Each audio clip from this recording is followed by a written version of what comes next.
ஹாய்ங்க. Evening time masala tea தான் போட்டுட்ருந்தேன். எங்கள் மாமனாருக்கு கொஞ்சம் ஜுரம். இது குடித்தா கொஞ்சம் பெட்டராக ஃபீல் பண்ணுவாருன்னு சொன்னதால் போட ஆரம்பிச்சிட்டேன். ஃபஸ்ட்டு அதுக்கு டிகாஷன் சேர்த்துட்டு, டிகாஷன் நம்ம எது யூஸ் பண்ணுறோமோ அந்த டிகாஷனே சேர்த்துக்கலாம். அது கூட கொஞ்சமாக இஞ்சி நம்ம தேவையான அளவு சேர்த்துக்கலாம். இஞ்சி என்கிட்ட கொஞ்சமாக தான் இருந்தது, அதனால் நான் கொஞ்சமாக சேர்த்துக்கிறேன். உங்ககிட்ட எவ்வளோ இருக்கோ அதுக்கு ஏற்ற மாதிரி டீக்கு ஏற்ற மாதிரி சேர்த்துக்கோங்க. இஞ்சி போட்டு அது கூடவே கொஞ்சமாக ஸ்பைசஸ் போட்டுக்கலாம். நான் ஒரு 3 பட்டை, 3 லவங்கம், ஒரு 5 6 ஏலக்காய் சேர்த்துருக்கேன். இதையும் இது கூட சேர்த்துக்கலாம். அதுக்கப்புறமா அரிசி திப்பிலி, உங்கள்கிட்ட நீங்கள் கட்டன் திப்பிலி இருந்தால் அது கூட சேர்த்துக்கலாம். 4 சேர்த்துட்டு அப்படியே நல்லா கொதிக்க விட்டுருங்க.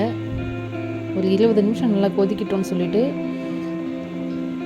வடிகட்டி கொடுத்தீங்கன்னு சொன்னால் சூப்பரான ஒரு மசாலா டீ ரெடி. தலைவலி, ஜுரம் எல்லாத்துக்குமே ஓரளவுக்கு நல்லாவே ரிலீஃப் கொடுக்கும். இது கூடவே இந்த பால் காய்ச்சும் போது எடுத்து ஆடெல்லாம் இருந்தது இல்லைங்களா, அதையும் நெய் காய்ச்சி முடிச்சிட்டேன். ஈவினிங் வேலை ஓவர். பாய்.